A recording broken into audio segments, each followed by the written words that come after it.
Bueno. Buenas tardes a todos. Empezamos con esto. La gente especula sobre el sentido común, ya que es muy escaso. Bienvenidos todos a este show poco común y sin sentido, llamado El Banco del Sentido Común. Y tenemos hoy en este pequeño grupo a José, Francisco Sáez, Roberto Inderbitzin y a Janet Muñoz Vela. Hoy estaremos hablando de un tema muy interesante. Janet, es todo tuyo el escenario. Gracias, Luis. Gracias. Nuestros contertulios hoy, qué lindo. Bueno, hoy.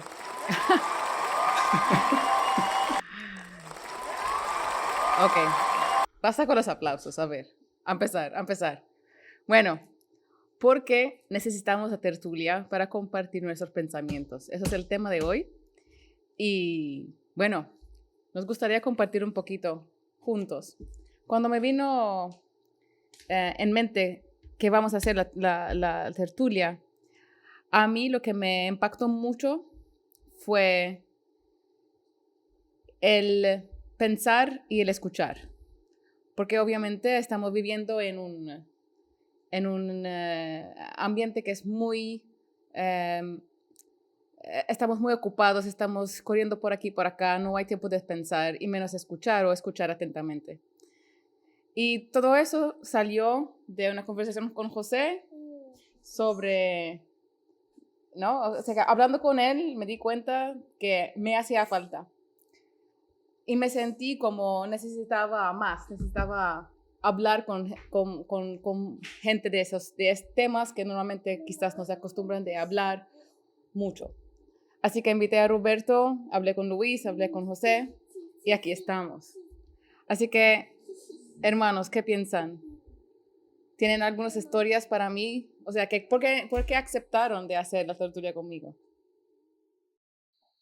Bueno, empiezo yo porque dices que era en una conversación conmigo. Yo he aceptado para saber qué tema era el que estábamos hablando, porque yo no me acuerdo. O sea, ese era el primero. La razón por la cual yo al final me he liado en la manta a la cabeza, bueno, pues porque indudablemente sí hemos tenido algunas conversaciones interesantes y que hay muchas veces que uno llega y piensa y dice, oh, esta conversación es muy interesante, creo que las podría escuchar, podría verla más gente y creo que podría ver qué podía aportar, etcétera. En resumen, hay un punto de exhibicionismo intelectual, ¿no? En el sentido de que piensas que tus opiniones o tus puntos de vista pueden valer la pena a alguien, ¿no? Y bueno, pues como el hombre, la mujer, el ente, pues es extremadamente osado, pues la idea es poder compartirlo, ¿no? Y sobre todo darte cuenta de que estás equivocado, porque para estar de acuerdo, pues no te hace falta una tertulia, o sea. ¿Y tú, Roberto? Sí, me gustó lo que dices, lo que acabas de decir, José, de estar equivocado.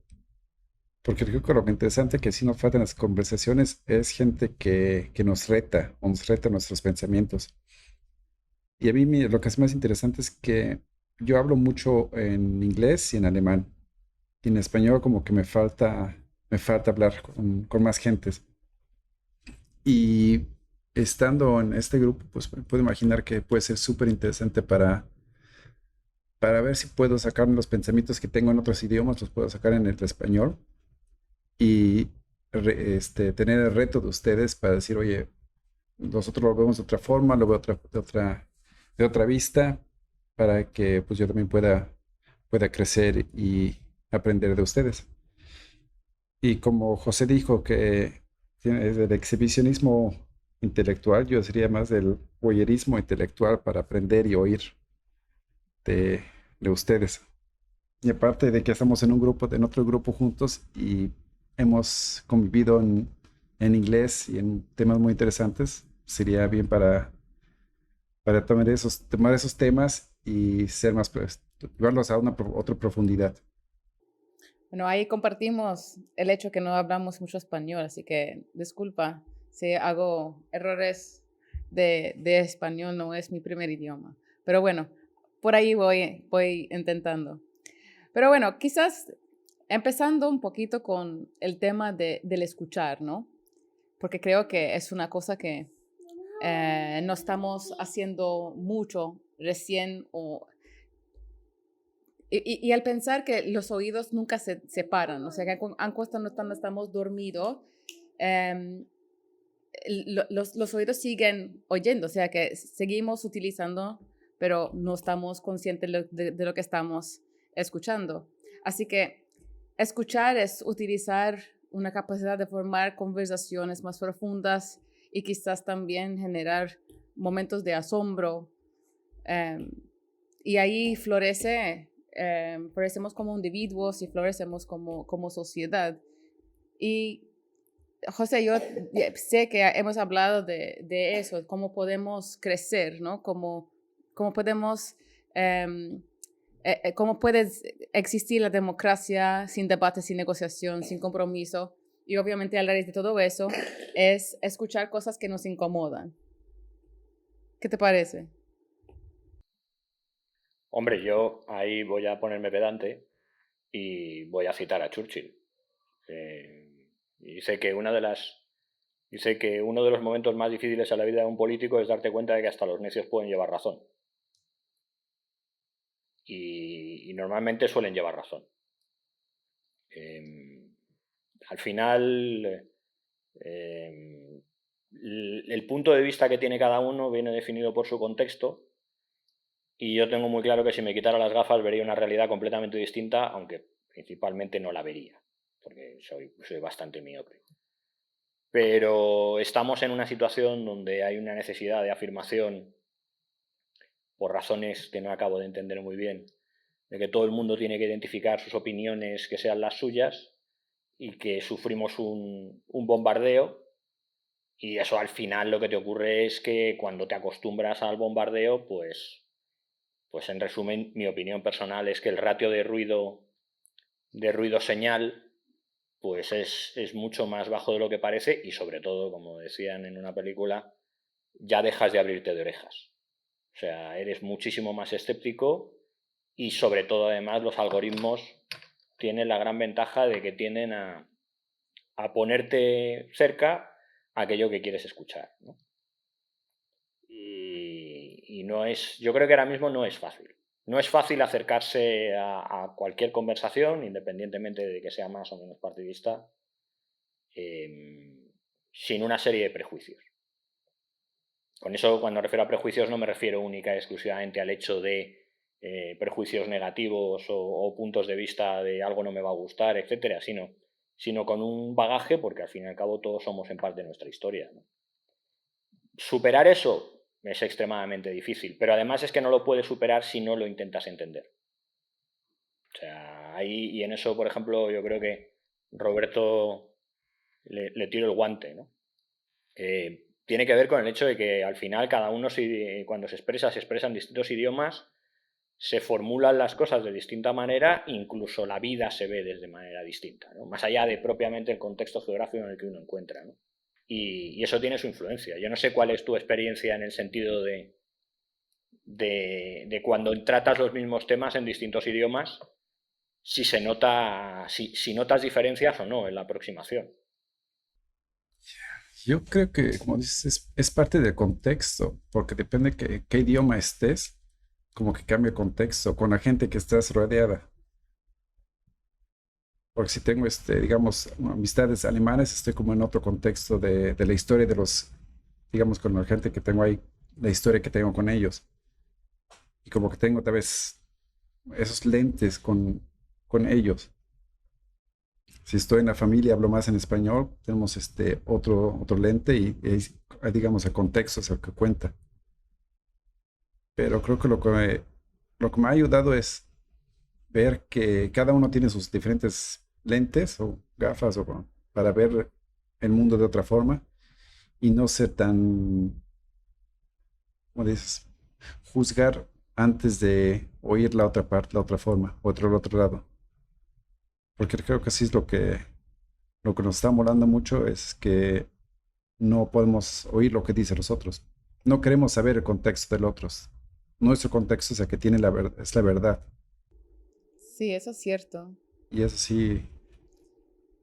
Y así no es, cada uno tiene tiene su contexto.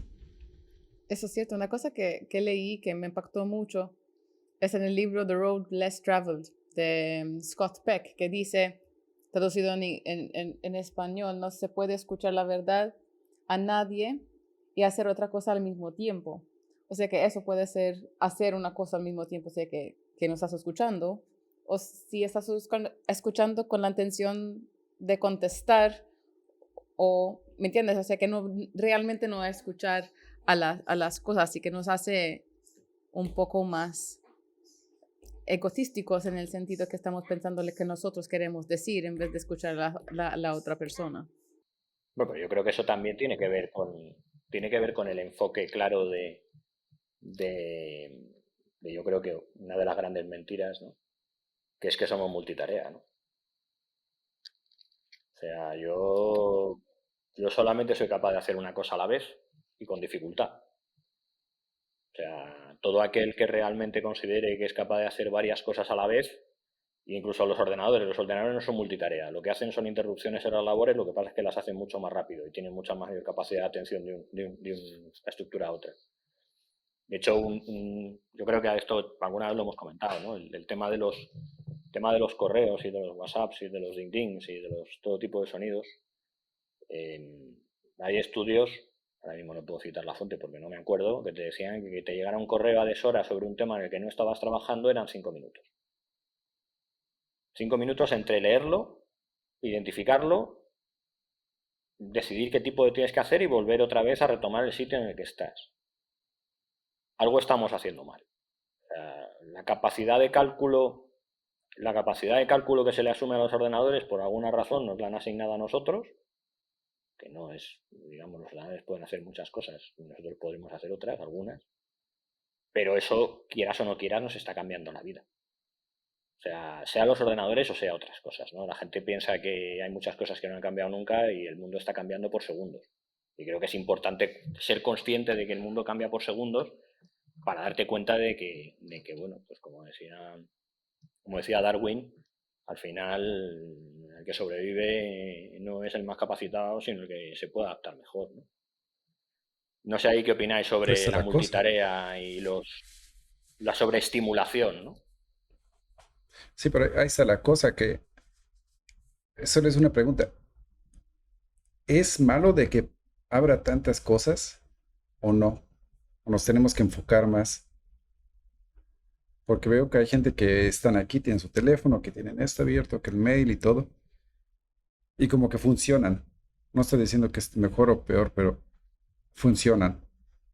Y otra gente que no quiere tener eso, que apaga todos los programas, todos los sistemas para nada más enfocarse. Pero como tú dices, el mundo se está cambiando, estamos en otro mundo que hace 50 años, hace 5 años. ¿Sabes una pregunta? ¿Es mal que no estamos en ese mundo, que estamos en esos ping, ping, ping? ¿O es una forma de nosotros tener que aprender cómo nos vamos a adaptar?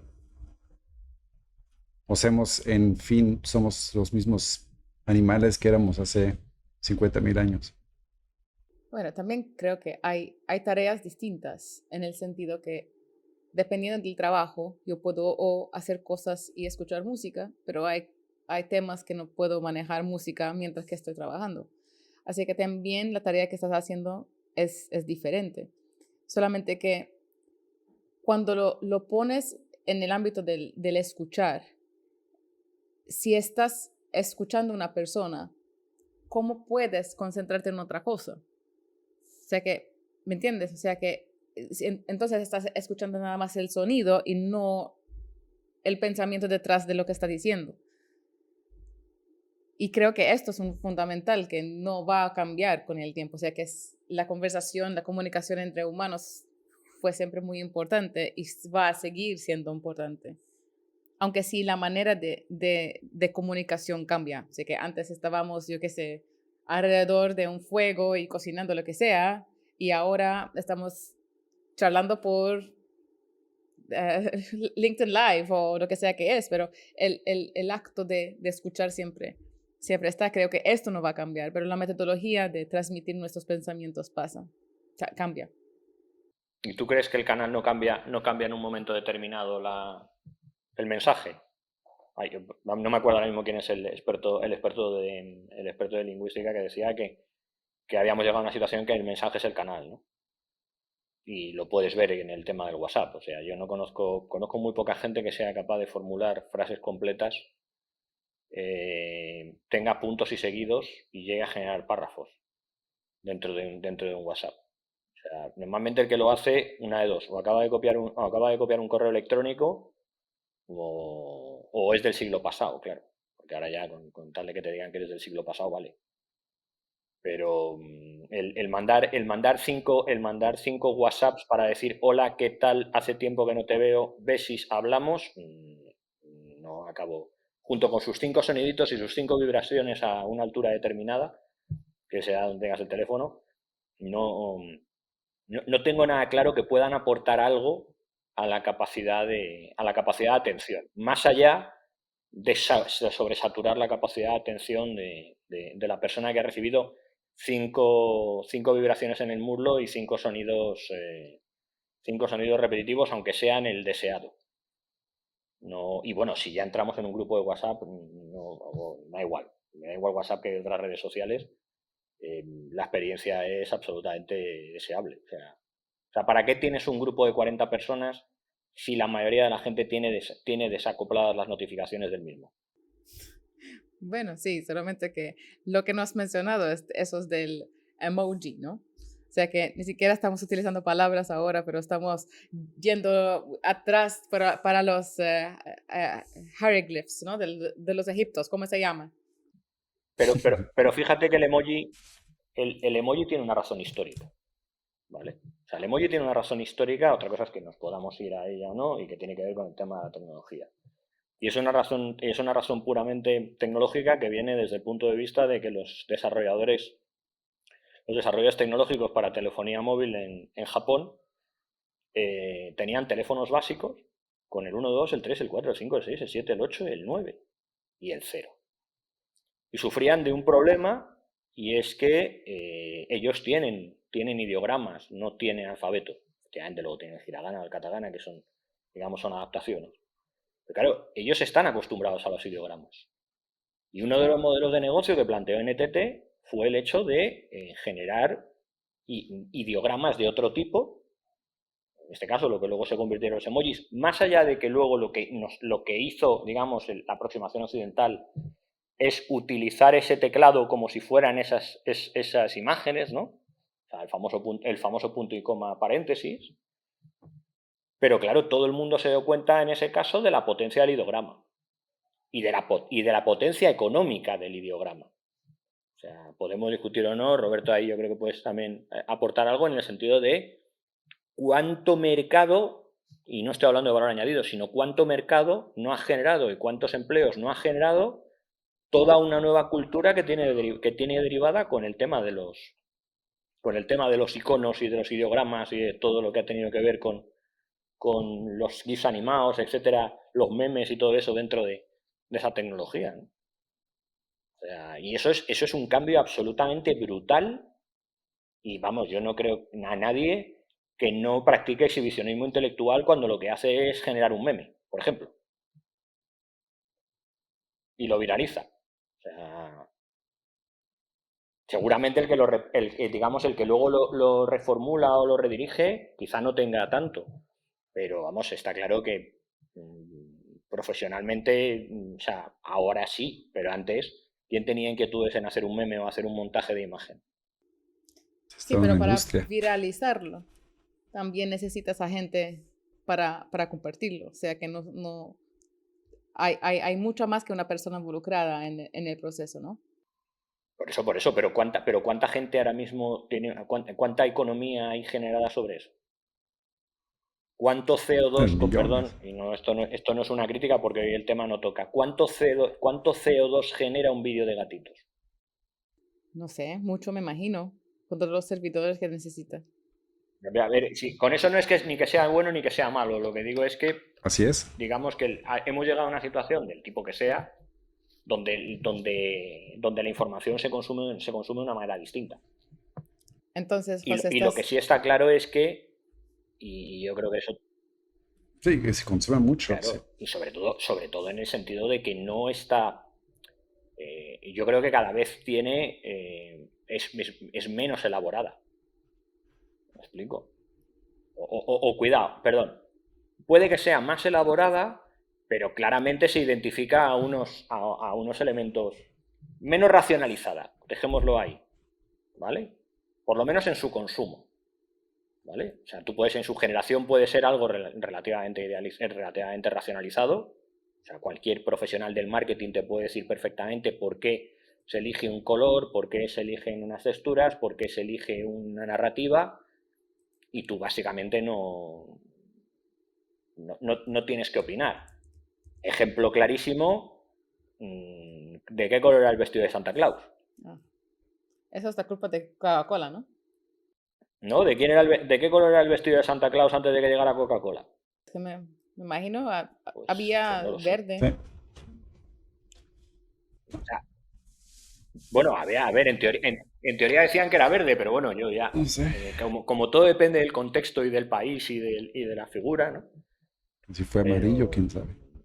yo sí, o sea, a mí la gran duda que me surge es, perdona Roberto que te haya cortado, es, o sea, cómo en una situación donde todo es estridente, ¿vale? Donde la gente lo llama infoxicación, ¿cómo consigues abrirte de orejas?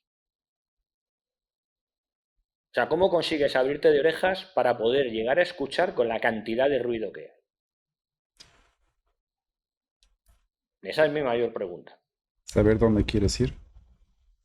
A lo mejor, no, a lo mejor son las tertulias, porque al final cuando hablas de persona a persona, como me dijo alguien, ¿no? Dice, claro, se me quedé sin batería en el móvil, levanté la cabeza y me di cuenta que estaba cenando con unos asuntos extraños que se hacían llamar mi familia. Qué triste.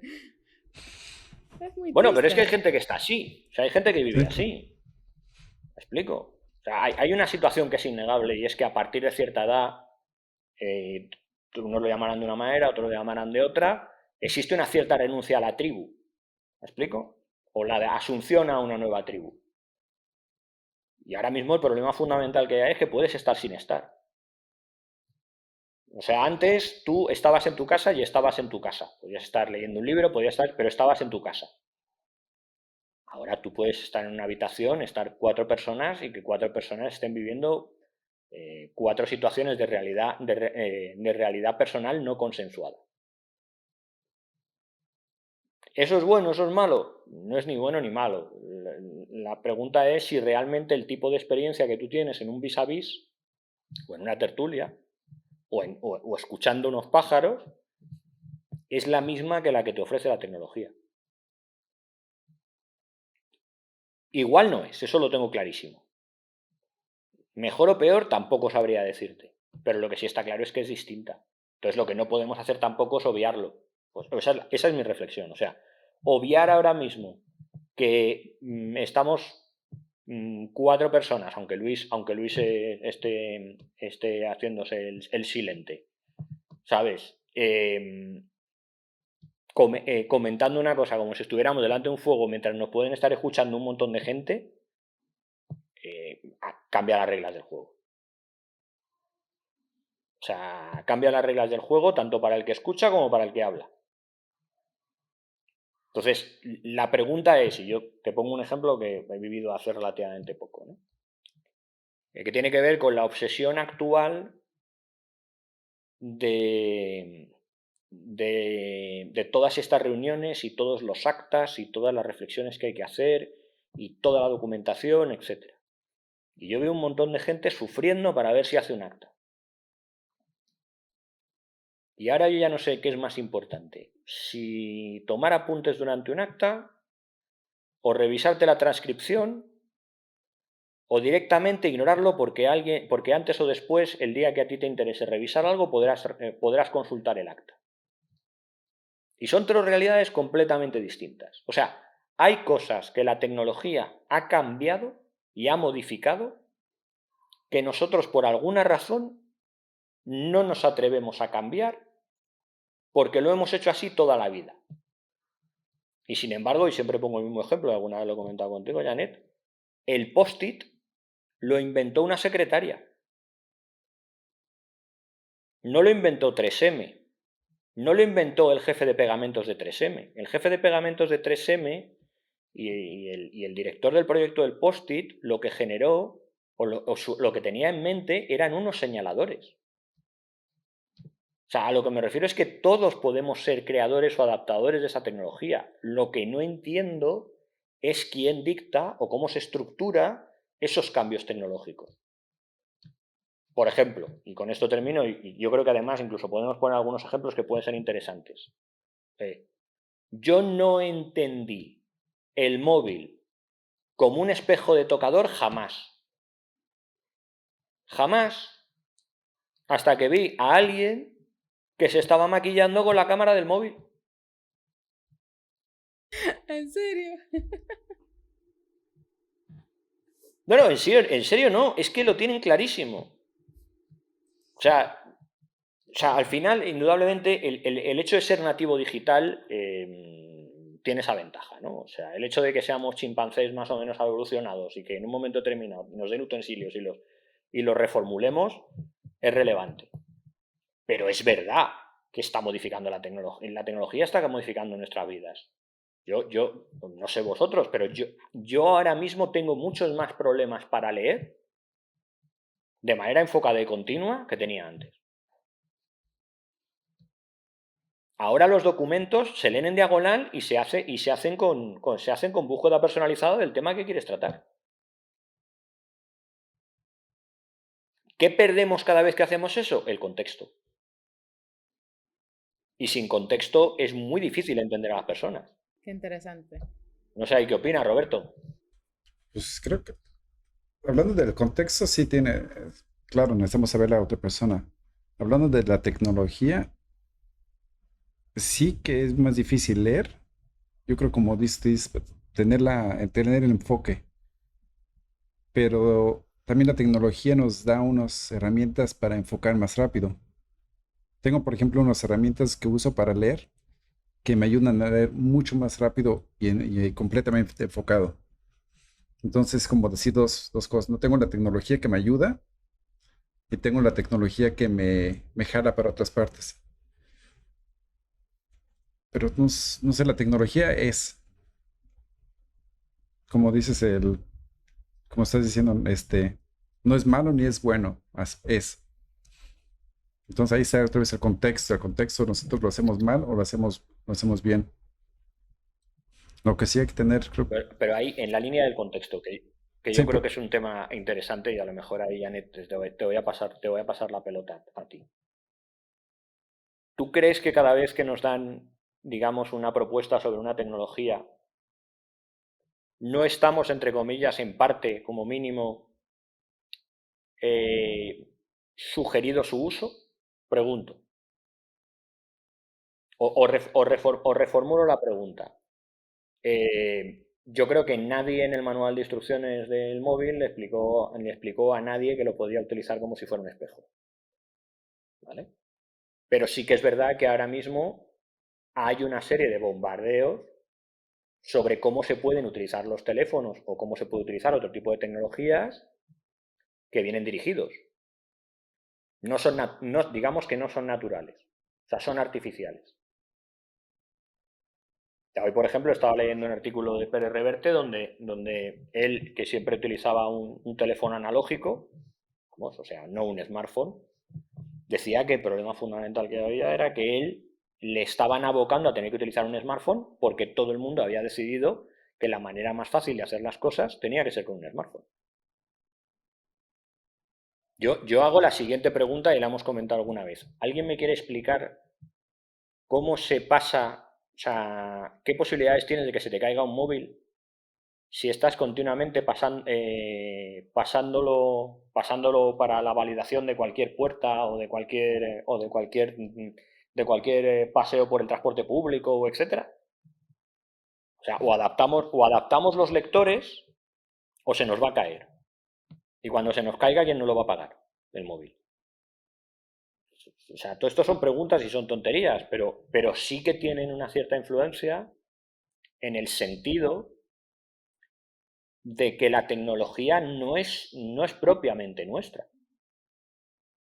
O sea, o sea, tú la haces tuya en tu parte, pero en muchos de los casos viene consignada, ¿no?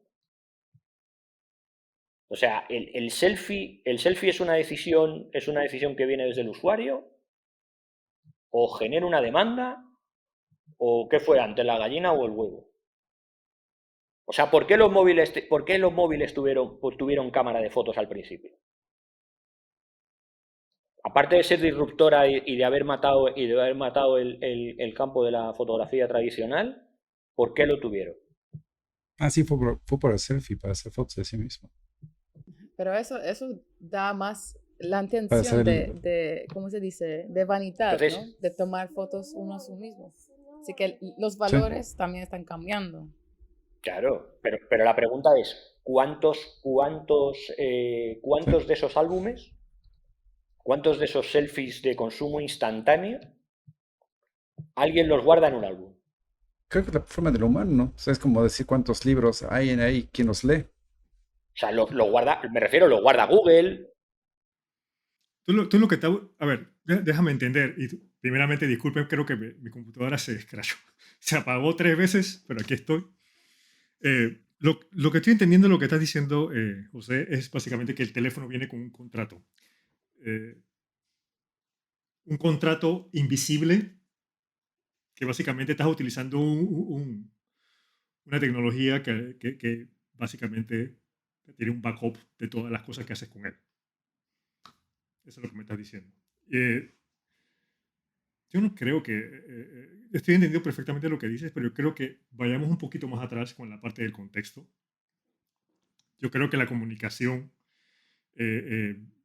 vía celular, ya sea por WhatsApp o ya sea por Instagram o lo que sea, aún se siente fría por muchas personas. No importa cuántos emojis utilices o qué tantas oraciones utilices, la otra persona siempre sentirá de que estoy en la conversación, pero no estoy en la conversación porque no hay algo físico. Siempre termina en eso. De hecho, muchas personas han querido tener conversaciones tipo de reuniones y cosas de estas y simplemente llega un punto en que no se entiende qué la otra persona quiere decir. Porque obviamente está acostumbrada a cortar palabras y a reducir oraciones en 2 o 3 palabras o utilizar algún tipo de imagen animada o todas estas cosas que vienen con el WhatsApp. Contexto es lastimosamente la parte que falta. Nadie entiende lo que el otro quiere decir, aunque la otra persona que espera que tú entiendas exige de ti que entiendas, que esa es la otra cosa que hace la conversación un poco amarga, porque la otra persona desea que tú entiendas lo que te está diciendo y cómo es posible que tú no entiendes lo que te estoy diciendo.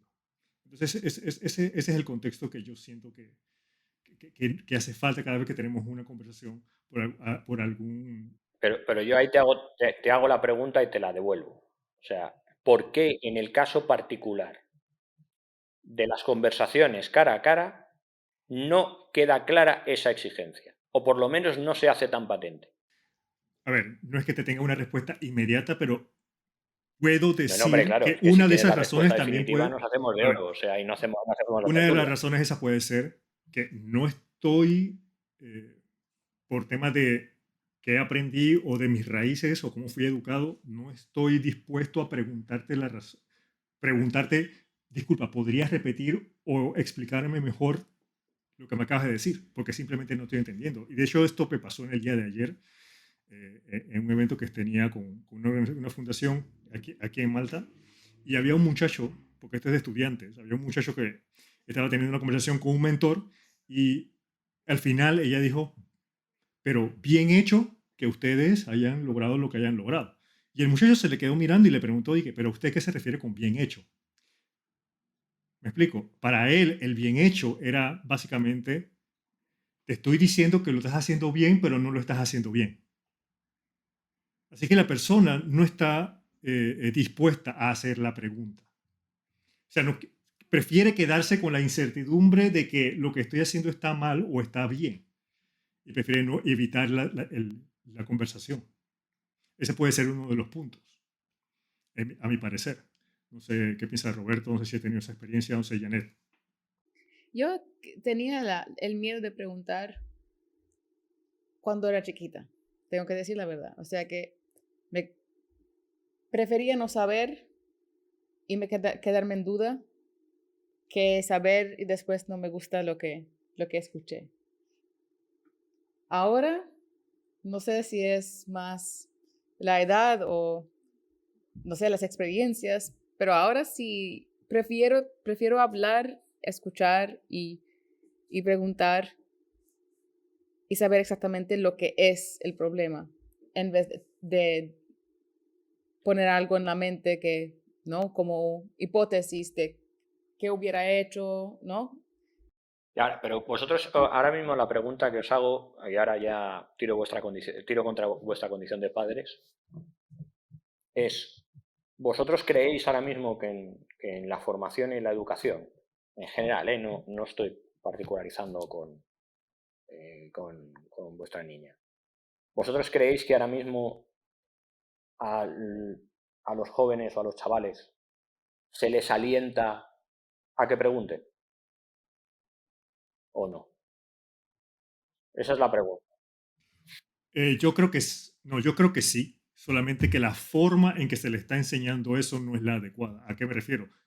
Deberías exponer o deberías decir lo que tú piensas o deberías preguntar.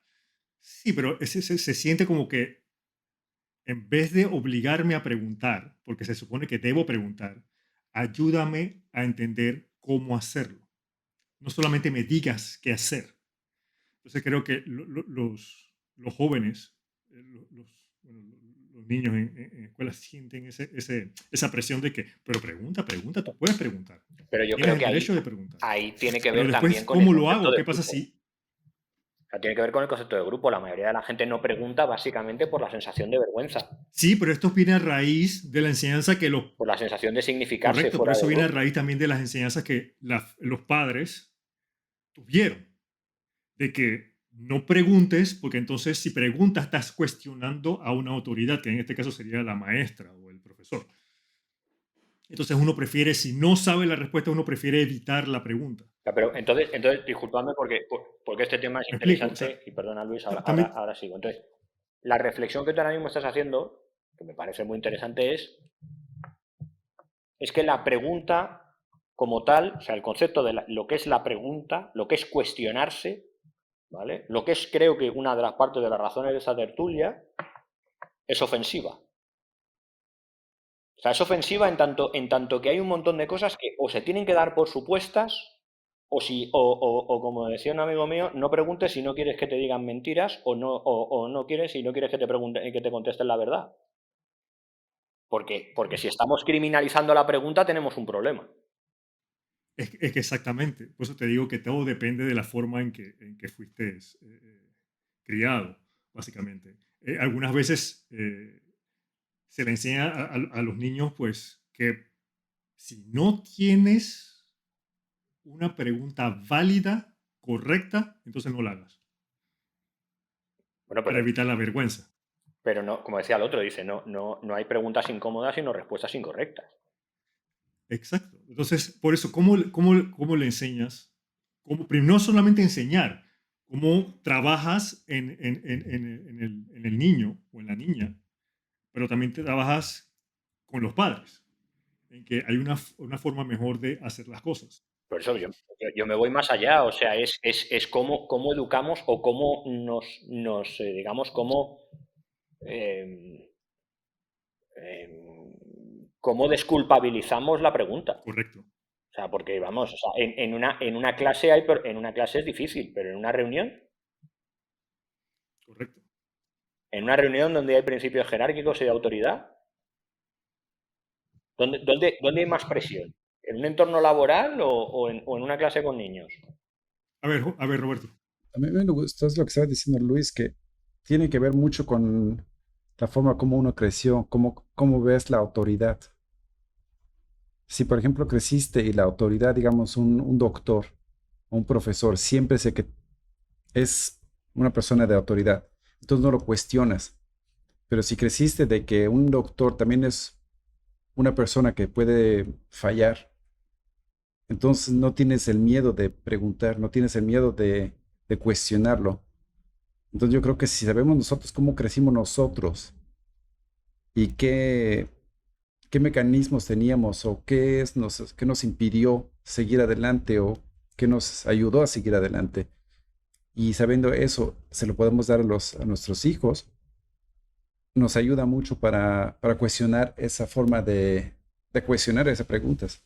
Es decir, ¿por qué no le pregunto más? Es forma de autoridad, tengo miedo a la autoridad, tengo miedo al rechazo. Y creo que sabiendo cómo somos nosotros y aprendiendo de veras y oírse a sí mismo, eso es lo que, bueno, en mi forma, me ha ayudado para reflexionar y decir, ¿sabes qué? Eso tenía porque crecí así. Y es la forma de decir la rich dad, poor dad, digamos, es de cómo crece uno o cómo crecen los ricos a los pobres. Creo que Vale, tiene que ver mucho con ese punto de autoridad. en esa línea de la pregunta, que yo creo que además es relevante, o sea, ¿creéis que eso se traslada en un momento determinado a las preguntas que uno tiene que hacerse a sí mismo? Así es, y eso era el punto que quería hacer. Puede ser que no estamos pensando suficiente y entonces no tenemos preguntas. O sea que si no tenemos Bueno, tiempo, ya decía Henry Ford que lo de pensar daba dolor de cabeza, ¿eh? O sea, que yo también lo entiendo. O sea, no puedes estar todos los días pensando, ¿no? O sea, por tu propio bien. O sea, aparte de que el ser humano, por naturaleza evolutiva, tiene que estar incómodo. Porque si no está incómodo, no evoluciona. O sea, siempre hay un problema. O sea, la discusión esta de ricos o pobres, sin entrar ahora en quién tiene más dinero o menos dinero en el banco, creo que era mexicano, había un culebrón muy famoso que era los ricos también lloran. Y entiéndeme. O sea, otra cosa es en qué pañuelo lo hacen. Me explico, pero es que hay otros que no tienen pañuelo. Pero todos, yo creo que no conozco a nadie que no esté en un tratamiento psicotrópico suficientemente fuerte que en un momento determinado diga que no tiene ningún problema. O eso, o bueno, ha llegado al zen. No sé si me explico. Pero a mí lo que sí me parece muy interesante en la línea de lo que tú planteabas, lo que estábamos comentando antes, Janet, o sea, es a ver si la pregunta es culpable y en tal caso de qué. Porque si no es culpable, habrá que abrazarla. Y si es culpable, habría que ver de qué es. Porque indudablemente, si no desmitificas la culpabilidad de la pregunta, te encuentras en una situación muchísimo más difícil. Y es que te viene el famoso refrán que dice, antes pedir perdón que pedir permiso. Porque como es una pregunta, pero el sentido de culpa viene de un pensamiento también. O sea que es todo una conversación circular, ¿no? O sea que tienes que ya preguntarte una cosa para decir, pero ¿vale la pena preguntar eso o no? Sé que tiene que ver con culpa, tiene que ver con pensamientos, tiene que ver con cómo te criaste. Es todo una cosa muy compleja al poner una pregunta. pero sobre todo tiene que ver con tu percepción sobre la percepción que tienen de ti los demás, ¿no? Sí, exactamente. Porque, hombre, tú parecer tonto delante de ti mismo también depende, digamos, de cómo hayas formulado tu propia personalidad. Pero vamos, si sabes que te vas a equivocar, tomes la decisión que tomes, pues se vive mucho más tranquilo. Claro, si tú te pones unas expectativas muy altas a ti mismo, que ese es el peor, ¿eh? O sea, o sea, superar qué es lo que piensan los demás es duro. Superar qué es lo que piensas tú mismo te obliga, con muchos de los casos, a no pensar, ¿no? O sea, yo la duda que tengo ahora mismo es, y con eso voy, y ahora voy a tirar otra un poco cruel, tiene que ver con el tema de la educación. O sea, habida cuenta que ahora mismo los dibujos animados en muchos de los casos tienen más tiempo de educación disponible para con sus hijos, para con los niños que sus propios padres,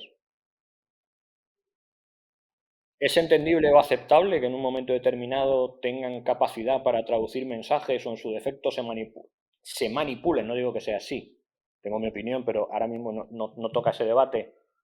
puedan transmitir una serie de mensajes de urbanidad, sean buenos, malos o regulares. Porque ahora mismo hay más responsabilidad, con perdón, en la educación de un niño, no en su formación, pero sí en la educación, en algunos casos, de Bob Esponja, con perdón, que de los padres.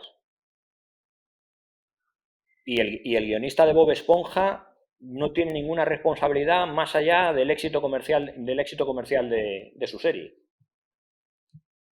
No sé qué opináis, ¿eh? O sea, tengo la suerte de que no tengo hijos, o por lo menos lo desconozco. O sea, pero sí me parece, porque lo mismo que se trata con los niños, o sea, esto que acabo de poner ejemplificado con los niños se hace con los mayores.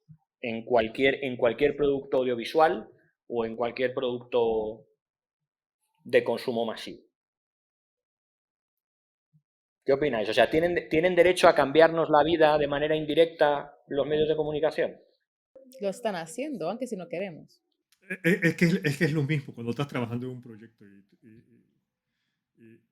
y ese proyecto proviene o es creado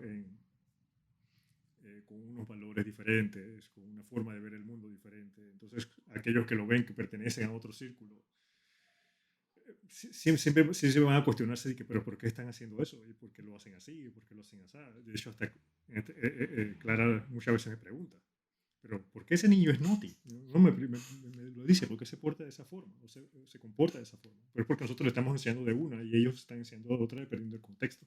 Así que volvemos al mismo círculo. Contexto es importante. Entender el contexto es importante. Sí. O sea, volvemos otra vez al tema del contexto. Contexto es importante. O sea, no es cosa de solamente esperar. Tus expectativas son tan altas de que esperas de que la otra persona entienda perfectamente lo que tú. Pero entonces, si hay contexto y le damos un peso relativamente fuerte al contexto, ¿por qué hay una tendencia general al absoluto? O sea, entendiendo al absoluto de una serie de valores absolutos, con unos conceptos o unos principios comunes, una necesidad de armonizar, homogeneizar, etc. O sea, yo la reflexión que hago es esa, ¿no? Porque al final, culturalmente, uno, quieras o no quieras, está barnizado, ¿no? Uno recibe barnices e insumos de distintas culturas, ¿no? De todo tipo y de toda condición. Claro, la diferencia fundamental que hay es que si se recibes, digamos, insumos de una misma cultura, pues todos aquellos sesgos, todas aquellas virtudes o todos aquellos inconvenientes que tenga, te serán trasladados a ti. O sea, otra cosa es que tú tengas un chubasquero más o menos grande que te permita, digamos, obviar todas esas gotas que te caen encima, ¿no? Pero quieras o no quieras, por mucho que tengas un buen chubasquero, al final la cultura te moja. No sé cuál es tu experiencia, Roberto, tú que, digamos, has sufrido la inmersión en otro país y en otra cultura completamente distinta. Si se nota y sobre todo si es agresiva o no, ¿no? No tanto, cuidado, no estoy hablando de que las personas intenten conformarte la manera de vivir, pero sí. No, claro. No, yo sí tienes razón. Todos estamos barnizados, como tú dices. Seas donde creas, es en Timbuktu a todas partes. Yo soy mexicano y suizo. Entonces crecí en los dos mundos. Y viajando en el mundo también, pues todo eso absorbas. Entonces volvemos a lo mismo. Sí, es parte del contexto. Lo que tenemos que saber es cómo oír a la otra persona para no empezar a reflexionarlo y decir y creer en lo malo, digamos lo fácil. No, pero el reduccionismo de eso, de la eliminación. Yo de forma soy optimista, Sí, entonces no, pero quiero ver. a lo que iba yo es que. Sí, yo no creo que la gente me quiera hacer mal. ¿Vale? No, sí, lo que voy es que el reduccionismo del contexto, sobre todo por comodidad básicamente neuronal, tiene que ver con que si alguien coge y te pregunta a ti, llegará y te dirá, pero bueno, Roberto, ¿eres mexicano o eres suizo? A lo cual la contestación natural es soy Roberto. ¿vale? O sea, eso es tal. Pero, y voy a un chiste que yo creo que alguna vez he comentado, ¿no? De un borracho que se emborracha en Belfast y no sabe en qué barrio se levanta, y cuando se levanta coge, va a pedir una cerveza y se le acerca otro parroquiano y le dice: disculpe, ¿es usted judío? Digo, perdón, ¿es usted? Me carga el chiste, lo siento. Dice: ¿es usted católico o protestante? Y el otro, que no sabe en qué zona de Belfast, en la época de conflicto civil en Belfast, está, dice: bueno, yo soy judío. Dice: ah, bueno, bien, no hay ningún problema. Entonces se da la vuelta, y cuando se da la vuelta dice: sí, pero judío católico o judío protestante.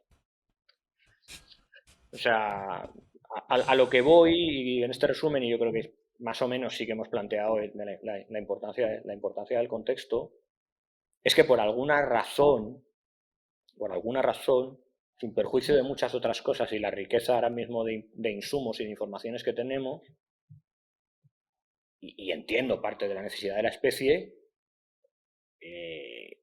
como mucho aceptamos los grises en esta película personal de la realidad que cada uno ejercemos. Pero estamos mucho más cómodos en el blanco y negro. Sí, porque es la vía más fácil. Sí, Porque es mucho más fácil decir que o eres mexicano o eres sí, suizo. sí, no entiendo eso, No sé qué pero ¿qué opináis. tal si tú realizas y ves que la vida es de color y quieres vivir en color? Entonces, ahí va a estar la cosa que dices: yo quiero vivir en color, aunque los otros vean blanco y negro, es mi vida. Entonces ahí viene creo que ahí es lo de las preguntas que va a estar difícil, cómo la gente va a empezar a preguntar cosas que tal vez no te gusten a ti o no te gusta decirles las respuestas, porque tú ya ves con color, ya no quieres regresar a lo blanco y negro. Sí. Entonces, si tú tienes Bueno, pero lo que ves, yo creo, lo que creo que hay, y yo creo que es muy interesante, lo que creo que tú ahora mismo acabas de hacer es algo muy inteligente. No es que vives en color. Vivir en color significa hacerse las preguntas. Lo que vives es con una paleta de colores con la que tú te sientes cómodo.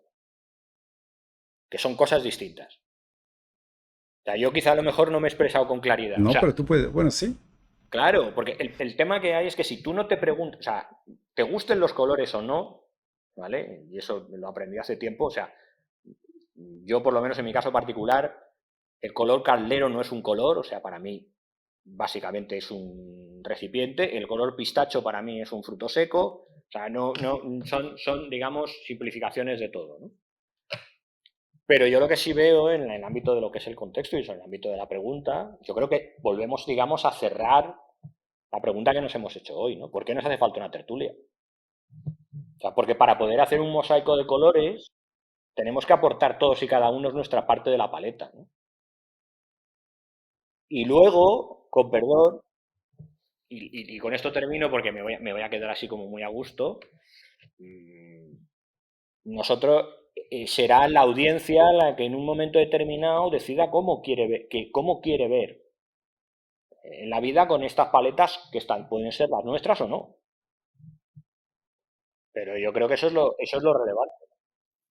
Lo que dices es muy cierto. Es decir, también es importante que la gente tenga en consideración que evitar tratar de poner a la gente una etiqueta, o que eres esto o que eres lo otro. Para muchas personas, como ya sea Roberto, Janet, para ti José y para mí, es importante mantenernos en ese ramillete de colores y de formas de ver diferentes cosas. Y eso me ocurre mucho cuando hablo con gente de mi propio país. Sí, se siente de una vez un muro, un shock, como que ya fuiste allá, aprendes todas otras cosas, no entiendo qué me estás diciendo.